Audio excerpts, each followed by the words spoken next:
Então vamos falar hoje sobre o conceito de mecanismos de defesa segundo Sigmund Freud.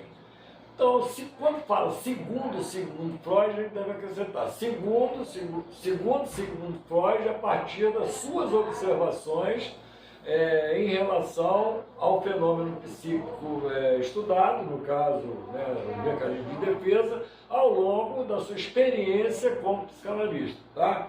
Porque tudo que Freud coloca no papel dos livros é oriundo da experiência com as pessoas, no tratamento das pessoas. Então já falamos sobre algumas desses achados, a transferência, a interpretação dos sonhos, e agora a gente vai falar sobre os mecanismos de defesa. Então, a ideia, a percepção da ação da defesa, ela se confunde com o início da própria psicanálise. Começa lá a comunicação preliminar, em que se constatou que havia uma divisão psíquica, que conteúdos inconscientes carregados de afeto poderosos estavam ocultos sob os sintomas, e que, em se desenvolvendo a técnica de interagir com os pacientes, estando eles hipnotizados, esses afetos, essas representações ideativas, essas reminiscências infantis carregadas de afeto, elas retomavam um caminho de descarga, que se chamou de abreação, e com essa descarga o sintoma matematicamente desaparece. Tá?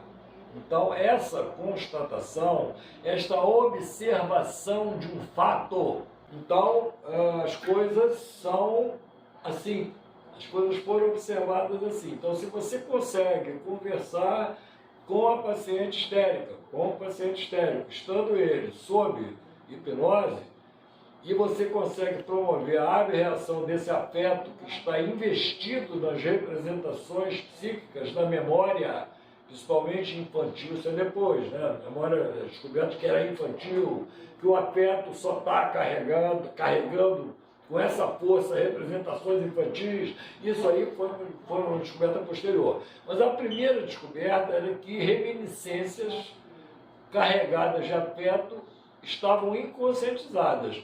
E que se você conseguisse trazê-las de volta para a consciência, veja bem, contradição,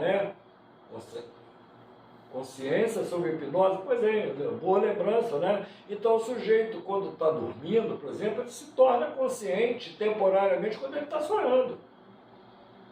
Então o sonho que você lembra, antes dele poder ser registrado na memória, revivido e lembrado no dia seguinte, antes dele ser lembrado, ele foi conscientizado, reconscientizado, melhor dizendo. Então houve uma reconscientização daquele material relativo àquele material inconsciente que aparece no sonho, e nessa observação Freud percebeu que esse material ele era falsificado, ele era desviado, ele era modificado sempre de uma maneira a escondê-lo, fazer esquecê-lo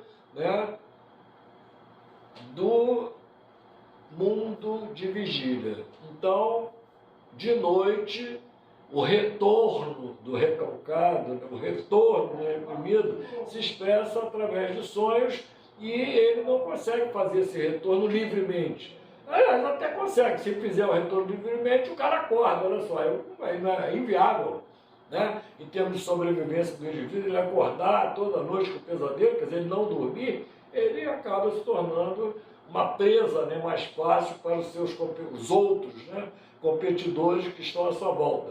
Então, esse mecanismo ele é crucial para a sobrevivência da espécie. Desviar, digamos assim, o impulso da sua obtenção de sentido. Então ele aparece com um sentido falsificado, falseado pela defesa. Esse é o sonho de adulto. Enquanto que o sonho da criança não, eu quero comer cereja, quero comer maçã, Esse é o sonho da criança. Então, o conceito de defesa, ele é básico na psicanálise, e essa defesa aparece tanto na formação dos sintomas como na formação dos sonhos. É responsável pelo riso, parcialmente pelo riso que ocorre nas piadas, nos xistes, né, e aparece também nos atos falhos, né? Então essa estrutura da existência de uma defesa psíquica que se opõe a impulsos, desagradáveis, trabalhosos, de natureza sexual e destrutiva, é um conceito básico da psicanálise, pedra fundamental, um pilar conceitual da psicanálise.